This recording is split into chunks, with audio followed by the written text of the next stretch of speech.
명절이 사흘 앞으로 다가왔습니다. 나는 혼자 사는 70대 할머니예요.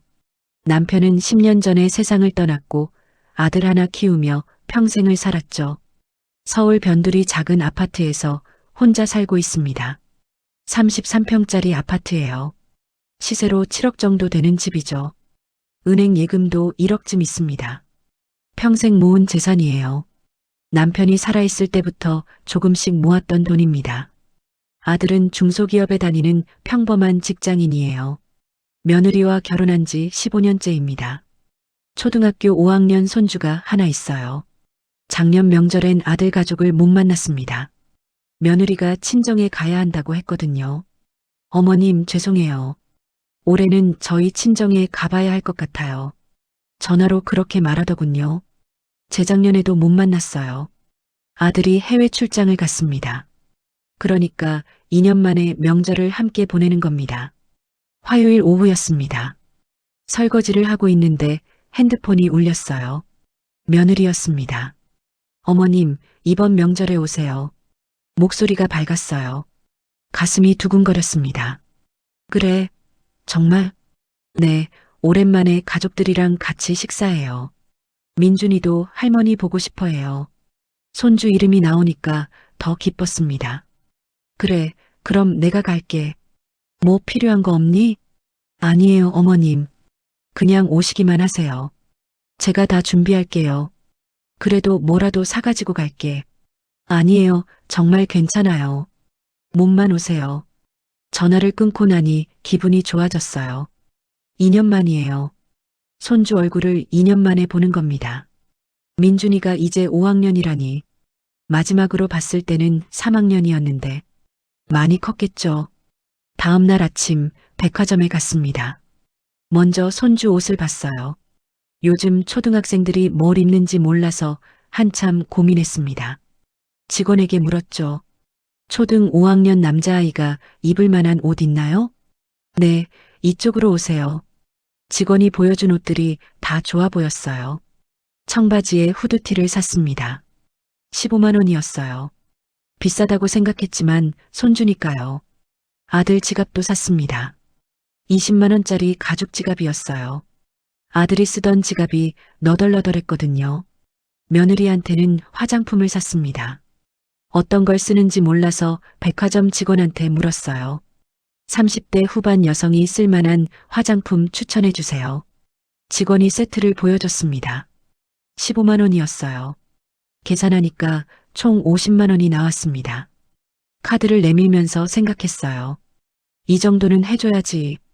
손주 보는데 집에 돌아와서 선물을 포장했습니다. 예쁜 쇼핑백에 하나하나 담았어요. 거울을 봤습니다. 머리가 너무 허름해 보였어요. 미용실에 갔습니다. 파마 좀 해주세요. 어디 가세요? 아들 집에 가요. 명절에. 아이고, 그럼 예쁘게 해드려야겠네요. 미용실에서 2시간을 있었습니다. 파마하고 염색도 했어요. 8만 원 나왔습니다. 거울을 보니까 좀 나아 보였어요. 집에 오는 길에 과일 가게에 들렀습니다. 사과 한 박스, 배 한 박스 샀어요. 명절 선물용으로요. 네, 좋은 걸로 골라드릴게요. 과일값이 12만 원 나왔습니다. 집에 오니까 오후 5시였어요. 선물들을 거실 탁자 위에 쭉 놓고 봤습니다. 손주 옷, 아들 지갑, 며느리 화장품, 과일 2박스. 흐뭇했어요. 명절 전날 밤이었습니다. 잠이 안 왔어요. 손주 얼굴이 자꾸 떠올랐거든요. 2년 전 민준이 모습이 생각났습니다. 그때는 3학년이었죠. 키가 내 가슴까지 왔었는데 이제는 어깨까지 오겠구나. 핸드폰을 켰어요. 카카오톡에 민준이랑 찍은 사진이 있었습니다. 2년 전 사진이에요. 민준이가 내 품에 안겨서 웃고 있었어요. 할머니, 보고 싶어요. 그때 민준이가 그랬었죠. 나도 보고 싶다. 정말 보고 싶어. 시계를 봤습니다. 새벽 2시였어요. 그래도 잠이 안 왔습니다. 명절 아침 6시에 일어났습니다. 평소보다 일찍 일어났어요. 들뜬 마음에 잠을 설쳤거든요. 샤워하고 옷을 골랐습니다. 어제 산 새 옷을 입었어요. 베이지색 니트에 검정 바지. 거울을 봤어요. 그럭저럭 괜찮아 보였습니다. 가방에 선물들을 챙겼어요. 손주 옷, 아들 지갑, 며느리 화장품, 과일 박스 2개는 따로 들고 가기로 했습니다. 아침을 먹으려다가 그만뒀어요. 아들 집 가서 먹어야지. 며느리가 뭘 해줄지 기대됐거든요. 택시를 불렀습니다. 강남구 도곡동으로 가주세요. 네. 차가 출발했어요. 창밖을 보면서 생각했습니다. 민준이가 좋아하겠지. 후드티 딱 맞을 것 같은데. 아들 집까지는 40분쯤 걸렸습니다. 아파트 단지 앞에서 내렸어요. 택시비 2만 원 나왔습니다. 과일 박스 2개를 들고 엘리베이터를 탔습니다. 무거웠어요. 하지만 괜찮았습니다. 15층에서 내렸습니다. 복도를 걸어서 아들 집 앞에 섰어요. 초인종을 눌렀습니다. 한참을 기다렸어요. 문이 열렸습니다. 며느리가 나왔어요. 머리가 산발이었습니다. 잠옷 차림이었죠. 어머님, 오셨어요. 목소리가 어제 전화랑 달랐습니다. 시큰둥했어요. 그래, 왔다. 잘 지냈니? 네. 들어오세요. 며느리가 문을 열어줬습니다. 현관에 신발을 벗었어요. 슬리퍼를 신으려는데 며느리가 말했습니다. 어머님, 슬리퍼 없어요. 맨발로 들어오세요. 슬리퍼가 없어? 네, 저희 집은 슬리퍼 안 신거든요. 위생상? 이상했습니다. 2년 전에 왔을 때는 슬리퍼가 있었는데 맨발로 거실로 들어갔습니다. 거실이 조용했어요. 아무도 없었습니다. 아들이랑 민준이는 아직 자요. 어머님 일찍 오셨네요. 시계를 봤습니다. 9시였어요. 그렇게 이른 시간은 아닌데. 아, 그래. 그럼 좀 기다릴게. 네. 며느리가 자기 방으로 들어갔습니다. 나 혼자 거실에 남았어요. 소파에 앉으려고 하다가 멈췄습니다. 소파 위에 빨래가 쌓여 있었거든요. 옆을 봤어요. 소파 한쪽 구석에 방석이 하나 깔려 있었습니다. 방석에 앉았어요. 딱딱했습니다. 과일 박스와 선물 가방을 옆에 두었습니다. 30분쯤 지났을까요?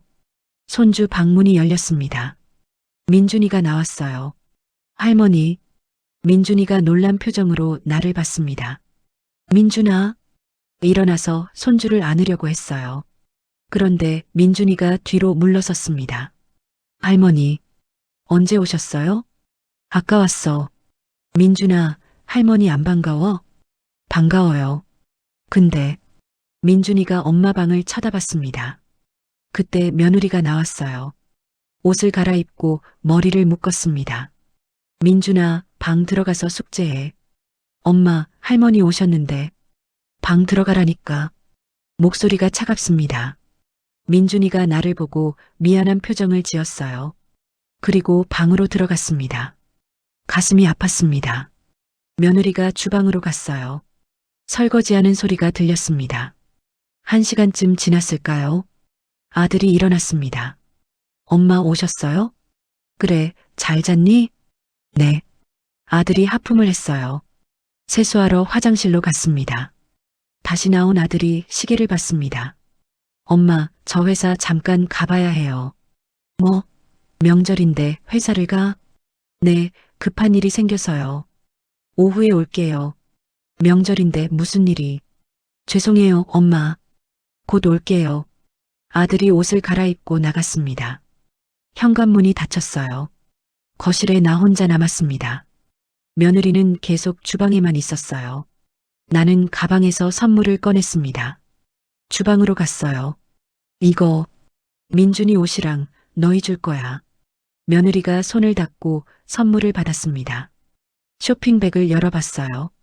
손주 옷, 아들 지갑, 화장품 세트. 아이고, 이런 거 안 사오셔도 되는데요. 말은 그렇게 하는데 표정이 별로였어요. 민준이 옷 입혀봐. 잘 맞을 거야. 네. 나중에 입혀볼게요. 며느리가 선물을 들고 자기 방으로 갔습니다. 그냥 방에 던져두더군요. 나는 다시 거실로 왔어요. 방석에 앉았습니다. TV를 켰어요. 명절 특집 프로그램이 나오고 있었습니다. 점심때까지 그렇게 앉아 있었어요. 난 12시가 됐습니다. 며느리가 주방에서 음식을 준비하는 소리가 들렸어요. 맛있는 냄새가 났습니다. 갈비찜 냄새였어요. 도와줄까? 주방으로 가서 물었습니다. 아니요, 괜찮아요. 며느리가 등을 돌린 채 대답했어요. 거실로 돌아왔습니다. 30분쯤 지났을까요? 민준아, 밥 먹어. 며느리가 손주를 불렀습니다. 민준이가 방에서 나왔어요. 나를 보고 살짝 웃었습니다. 며느리가 식탁에 음식을 차렸어요. 갈비찜, 전, 나물, 잡채, 탕. 정말 맛있어 보였습니다. 식사하세요. 며느리가 말했어요. 나도 식탁으로 가려고 일어났습니다. 그런데 며느리가 내 앞을 막았어요. 어머님은 여기서 드세요. 부엌 한쪽 작은 상을 가리켰습니다. 왜? 같이 안 먹어? 식탁이 좁아서요. 어머님 혼자 드시는 게 편하실 거예요. 목소리가 차가웠어요. 민준이가 나를 봤습니다. 미안한 표정이었어요. 괜찮아. 할머니는 여기서 먹을게. 작은 상 앞에 앉았습니다. 며느리가 상 위에 뭔가를 놓았어요.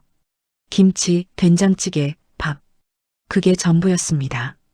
식탁을 봤어요. 민준이와 며느리가 갈비찜을 먹고 있었습니다. 전도 먹고 잡채도 먹고 내 상에는 김치밖에 없었어요. 숟가락을 들었습니다. 손이 떨렸어요. 된장찌개를 한 숟가락 떴습니다. 식은 찌개였어요. 밥을 한 입 먹었습니다. 목이 메었어요. 민준이가 갈비찜을 먹으면서 나를 힐끗힐끗 봤습니다. 눈이 마주쳤어요. 민준이가 고개를 숙였습니다. 나도 고개를 숙이고 밥을 먹었어요. 김치만 먹었습니다. 된장찌개는 너무 식어서 먹기 힘들었거든요. 5분 만에 밥을 다 먹었습니다. 며느리가 식탁에서 말했어요. 어머님, 다 드셨어요? 그럼 설거지 좀 해주세요. 설거지? 네, 어머님 그릇이요. 저는 식탁 정리해야 해서요. 일어나서 내 그릇을 들었습니다. 주방으로 가서 설거지했어요. 찬물에 손을 담그니까 차가웠습니다. 뒤를 돌아봤어요. 며느리는 식탁 음식을 치우고 있었습니다. 남은 갈비찜을 보자기에 쌌어요. 냉장고에 넣었습니다. 나한테는 한 점도 안 줬어요. 오후 3시쯤 됐습니다. 아들이 돌아왔어요. 엄마, 오래 기다리셨죠? 괜찮아. 일 잘 됐니? 네, 다행히 해결했어요. 아들이 소파 빨래를 치우고 앉았습니다. TV를 켰어요. 며느리가 주방에서 나왔습니다. 여보, 커피 드릴까요? 응, 고마워. 며느리가 아들한테 커피를 내왔어요. 케이크도 함께 놓았습니다. 민준아, 너도 케이크 먹어. 민준이가 나와서 케이크를 먹었습니다. 나는 방석에 그대로 앉아 있었어요. 며느리가 나를 봤습니다. 아무 말도 안 했어요. 커피도 안 줬고 케이크도 안 줬습니다. 4시가 됐습니다. 5시가 됐어요. 배가 고팠습니다. 점심에 밥 한 공기에 김치만 먹었거든요. 저녁 6시가 됐습니다. 며느리가 부엌으로 갔어요. 뭔가 준비하는 소리가 들렸습니다. 아들은 계속 TV를 보고 있었어요. 민준이는 방에 들어가 있었습니다. 30분쯤 지났을까요? 며느리가 부엌에서 나왔습니다. 손에 뭔가 들고 있었어요. 내 앞에 놓았습니다. 스테인리스 그릇이었어요. 심장이 멎는 것 같았습니다.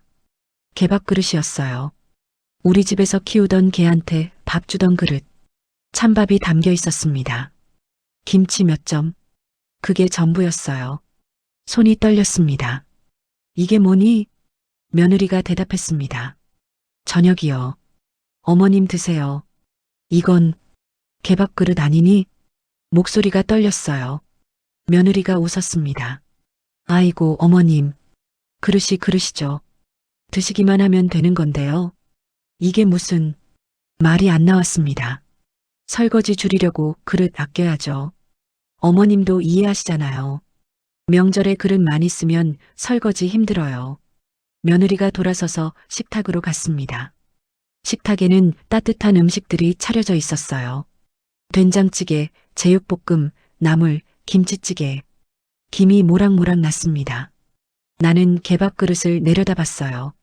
찬밥, 김치, 스테인리스 개밥 그릇. 눈물이 날 것 같았습니다. 아들아, 아들을 불렀어요. 아들이 TV에서 눈을 떼지 않고 대답했습니다. 네, 엄마. 이게 뭐니? 아들이 힐끗 봤어요. 밥이잖아요. 아들아, 이건 개밥 그릇이야. 아들이 한숨을 쉬었습니다. 엄마, 며느리 힘들어요. 명절에 음식 준비하느라 얼마나 고생했는데. 이해 좀 하세요. 아들아, 나는 내 엄마야. 걔가 아니라고. 아들이 짜증을 냈어요. 엄마, 제발. 며느리한테 좀 잘해주세요. 그릇 가지고 그게 뭐가 중요해요. 아들아. 엄마, 그만하세요.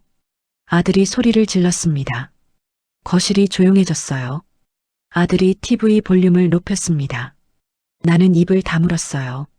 개밥 그릇을 봤습니다. 찬밥이 굳어가고 있었어요. 손이 떨렸습니다. 숟가락을 들 수가 없었어요. 식탁에서는 아들과 며느리, 민준이가 밥을 먹고 있었습니다. 따뜻한 김이 나는 밥을. 나는 개밥 그릇 앞에 혼자 앉아 있었어요. 30분쯤 그렇게 앉아 있었습니다. 아무것도 먹지 못했어요. 며느리가 식탁을 치웠습니다. 내 앞에 있는 개밥 그릇을 봤어요. 어머님, 왜 안 드셨어요? 아까우니까 냉장고에 넣어둘게요. 개밥 그릇을 들고 냉장고에 넣었습니다. 나는 그냥 바라만 봤어요. 밤 9시가 됐습니다. 어머님, 주무세요. 방은 저기예요. 며느리가 작은 방을 가리켰습니다. 다용도실 옆 작은 방이었어요. 2년 전에는 손님 방이었는데 지금은 창고가 돼 있었습니다. 박스들이 쌓여 있었어요. 먼지 냄새가 났습니다. 이불은 여기 있어요. 며느리가 얇은 이불 한 장을 주었습니다. 고마워. 며느리가 나갔어요. 문을 닫았습니다. 방 안에 혼자 남았어요. 박스들 사이에 이불을 깔았습니다. 딱딱한 바닥이었어요. 누웠습니다. 천장을 봤어요. 곰팡이가 군데군데 있었습니다. 개밥 그릇. 그 장면이 자꾸 떠올랐어요. 스테인리스 개밥 그릇에 담긴 찬밥. 나를 개 취급하는구나. 눈물이 났습니다. 평생 아들 하나 키우느라 고생했어요. 남편이 교통사고로 세상을 떠났을 때 아들이 고등학교 2학년이었습니다. 보험금도 없었어요. 남편 회사도 작은 곳이라 퇴직금이 얼마 안 됐죠. 나는 식당에서 일했습니다. 아침 6시에 출근해서 밤 10시에 퇴근했어요. 하루 16시간씩 일했습니다. 발이 퉁퉁 붓고 허리가 아파도 참았어요. 아들 대학 보내야 했거든요. 대학 등록금 4년치를 다 냈습니다. 아들이 공부에만 전념하게 하고 싶었어요. 아들이 취직했을 때 정말 기뻤습니다. 엄마, 나 취직했어. 아들이 전화로 그렇게 외쳤어요. 그래, 축하한다. 우리 아들. 눈물이 났었죠. 이제 편하게 살 수 있겠구나. 아들이 결혼한다고 했을 때도 기뻤습니다. 며느리를 처음 봤을 때 좋아 보였어요. 얌전하고 착해 보였거든요. 어머님, 잘 부탁드려요. 며느리가 그렇게 인사했었죠. 그래, 우리 아들 잘 부탁해. 신혼집도 내가 도와줬어요. 전세금 1억을 보탰습니다. 엄마 고마워요. 아들이 고마워했었죠. 손주가 태어났을 때도 병원에 달려갔어요. 산후조리원 비용도 내가 냈습니다. 어머님 정말 감사해요. 며느리가 그렇게 말했었는데 언제부터였을까요? 며느리 태도가 달라진 게 3년 전쯤부터였던 것 같아요. 내가 아들 집에 가면 귀찮다는 표정을 짓기 시작했습니다. 어머님 미리 연락하고 오세요. 그렇게 말하더군요. 2년 전에는 아예 명절에도 못 만났어요. 그리고 오늘 개밥 그릇 핸드폰을 켰습니다. 연락처를 열었어요. 김 변호사. 친구 소개로 알게 된 변호사였습니다. 1년 전에 상속 상담을 받은 적이 있었어요. 제 재산을 아들한테 물려주려고 하는데요. 그러시면 유언장을 쓰시는 게 좋습니다. 유언장이요? 네, 나중에 분쟁 생길 수도 있으니까요. 그때는 유언장을 안 썼어요. 아들을 믿었거든요. 하지만 지금은 문자를 썼습니다. 변호사님, 내일 상담 가능한가요? 전송했어요. 시계를 봤습니다. 밤 11시였어요. 답장이 올 리 없죠. 핸드폰을 내려놓았습니다. 창밖을 봤어요. 작은 창문으로 달이 보였습니다. 여보, 나 어떻게 하면 좋을까? 남편 얼굴이 떠올랐어요. 남편이 살아있었다면 이런 일은 없었을 텐데 새벽 1시까지 잠이 안 왔습니다. 새벽 6시에 눈이 떠졌습니다. 몸이 뻐근했어요. 딱딱한 바닥에서 자서 그런가 봅니다. 허리가 아팠어요. 일어나서 문을 열었습니다. 거실이 조용했어요. 아무도 일어나지 않았습니다. 화장실에 갔습니다. 세수를 했어요. 거울을 봤습니다. 눈이 퉁퉁 부어 있었어요. 거실로 나왔습니다. 식탁 위에 어젯밤 설거지가 그대로 쌓여 있었어요. 주방을 봤습니다. 개수대에 그릇들이 가득했습니다. 설거지를 시작했어요. 찬물에 손을 담그니까 시렸습니다. 30분쯤 설거지를 했을까요? 며느리가 일어났습니다. 어머님, 벌써 일어나셨어요? 응, 잠이 안 와서. 설거지 해주시는 거예요? 감사해요. 며느리가 주방을 지나서 화장실로 갔습니다. 설거지를 다 끝냈어요. 거실로 나왔습니다. 가방을 챙겼어요. 현관으로 갔습니다. 신발을 신으려는데 며느리가 나왔습니다. 어머님, 어디 가세요? 집에 가려고. 벌써요? 아침도 안 드시고요? 괜찮아. 집에 가서 먹을게. 그러세요. 며느리가 현관문을 열어줬습니다. 아들에게 인사도 못했어요. 손주도 못 봤고요. 엘리베이터를 탔습니다. 1층으로 내려갔어요. 아파트 단지 밖으로 나왔습니다. 택시를 탔습니다. 어디 가세요? 김포시로 가주세요. 차가 출발했어요. 핸드폰을 봤습니다. 새벽에 보낸 문자에 답장이 와 있었어요. 오전 10시에 사무실로 오세요. 김 변호사였습니다. 시계를 봤어요. 아침 7시 반이었습니다. 집에 도착했습니다. 현관문을 열고 들어갔어요. 거실이 조용했습니다. 소파에 앉았어요. 눈물이 났습니다. 그렇게 1시간쯤 울었을까요? 샤워를 했습니다. 옷을 갈아입었어요. 거울을 봤습니다. 눈이 여전히 부어 있었지만 괜찮았어요. 9시에 집을 나섰습니다. 변호사 사무실은 강남역 근처에 있었습니다. 10시 정각에 도착했어요. 김 변호사님 계신가요? 예약하셨나요? 네, 박영숙입니다. 안으로 들어가세요. 변호사 사무실 문을 열었습니다. 김 변호사가 일어나서 인사했어요. 어서 오세요, 박 여사님. 안녕하세요. 의자에 앉았습니다. 무슨 일로 오셨어요? 재산 정리하고 싶어서요. 재산 정리요? 네. 변호사가 메모를 꺼냈습니다. 어떻게 정리하고 싶으신데요? 제 아들한테 한 푼도 상속 안 하고 싶어요. 변호사가 놀란 표정을 지었습니다. 아드님한테요? 유일한 상속인 아니신가요? 네, 맞아요. 그럼 어떻게 하시려고요? 기부하고 싶어요. 전부요? 네. 변호사가 잠시 생각하더니 말했습니다. 구체적으로 어떤 일이 있으셨는지 여쭤봐도 될까요? 개밥그릇 이야기를 했습니다. 명절에 아들 집에 갔던 일, 며느리가 개밥그릇에 밥을 담아준 일, 아들이 며느리 편을 든 일, 다 이야기했어요. 변호사가 고개를 끄덕였습니다. 알겠습니다. 그럼 유언장을 작성하시는 게 좋겠네요. 유언장이요? 네, 유언장에 재산을 기부한다고 명시하시면 됩니다. 다만 법적으로 아드님이 유류분을 청구할 수는 있어요. 유류분이요? 네, 법정 상속분의 절반은 청구할 수 있습니다. 하지만 그것도 막을 방법이 있어요. 어떻게요? 아드님이 귀하를 학대했다는 증거를 만드는 겁니다.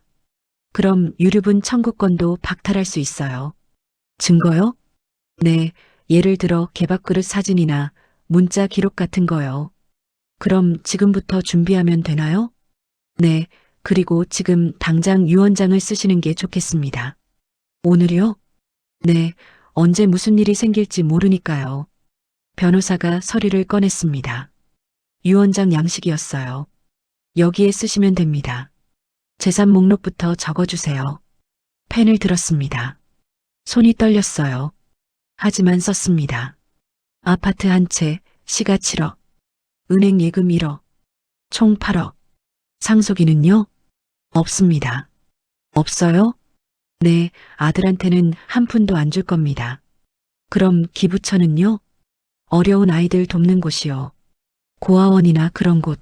알겠습니다. 변호사가 기부처를 몇 군데 추천해 줬어요. 그 중에서 하나를 골랐습니다. 유언장을 다 썼어요. 여기 서명하시고 도장 찍으세요. 서명했습니다. 도장을 찍었어요. 이렇게 하시면 법적 효력이 있습니다. 다만 증인이 필요해요. 증인이요? 네, 2명이요. 저희 사무실 직원들이 증인 되어 드릴게요. 직원 2명이 들어왔습니다. 유언장에 서명했어요. 이제 됐습니다. 고맙습니다. 유언장 사본을 받았어요. 그리고 이건 잘 보관하세요. 나중에 필요할 겁니다. 네. 상담료를 냈습니다. 50만 원이었어요. 변호사 사무실을 나왔습니다. 길거리를 걸었어요. 가슴이 시원했습니다. 일주일이 지났습니다. 아들에게서 전화가 왔어요. 엄마, 왜 그날 아무 말도 없이 가셨어요? 할 말이 없어서. 엄마, 명절인데 그러시면 안 되죠. 며느리 기분도 상하고. 아들아, 나는 이제 너희 집 안 갈게. 뭐라고요? 다시는 안 가. 엄마, 무슨 소리예요? 나는 개밥그릇에 밥 먹을 사람이 아니야. 엄마, 그게 재산도 정리했어. 기부한다. 전화기 너머로 침묵이 흘렀어요. 뭐라고요? 재산 다 기부한다고. 너희는 한 푼도 없어. 엄마, 무슨 소리예요? 그게 무슨. 유언장도 썼어. 변호사 통해서. 아들이 당황하는 소리가 들렸습니다. 엄마, 농담이시죠? 농담 아니야. 엄마, 잠깐만요. 며느리랑 얘기 좀. 전화를 끊었습니다. 5분 후에 아들이 다시 전화했어요. 받지 않았습니다. 며느리 전화도 왔어요. 받지 않았습니다. 문자가 수십 개 왔습니다. 엄마, 제발 전화 좀 받아요. 어머님, 죄송해요. 제가 잘못했어요. 엄마, 집에 갈게요. 얘기해요. 다 무시했습니다. 일주일 후 아들이 집에 찾아왔어요. 초인종이 울렸습니다. 엄마, 문 열어주세요. 문을 열지 않았습니다. 엄마, 제발요. 얘기 좀 해요. 30분쯤 그렇게 문 앞에서 소리쳤을까요? 결국 돌아갔습니다. 6개월이 지났습니다. 나는 아파트를 팔았어요. 7억에 팔렸습니다. 작은 원룸으로 이사했습니다. 보증금 5천만 원. 나머지 돈은 은행에 넣어뒀어요. 평생 쓰고도 남을 돈입니다. 자원봉사를 시작했어요. 동네 경로당에서 어르신들 식사 준비를 도왔습니다. 친구들을 만났어요. 같이 여행도 갔습니다. 제주도, 부산, 강릉. 가고 싶었던 곳을 다 갔어요. 아들은 여전히 전화합니다. 한 달에 한 번쯤. 받지 않습니다. 명절이 되면 문자가 옵니다. 엄마, 명절인데 집에 오세요. 민준이가 할머니 보고 싶어 해요. 무시합니다. 어느 날 오후였어요. 카페에 앉아서 커피를 마시고 있었습니다. 핸드폰이 울렸어요. 아들이었어요. 화면을 봤습니다. 그리고 전화를 끊었어요. 창밖을 봤습니다. 햇살이 따뜻했어요. 미소가 지어졌습니다. 이제는 나를 위해 산다. 혼자 중얼거렸어요. 커피를 한 모금 마셨습니다. 쓴맛이 입안에 퍼졌지만 괜찮았어요. 개밥그릇에 담긴 찬밥보다는 훨씬 나았으니까 행복했습니다. 진심으로. 세월서랍 오늘은 여기까지입니다. 구독과 좋아요로 응원해 주시면 영상 제작에 큰 힘이 됩니다. 시청해 주셔서 감사합니다.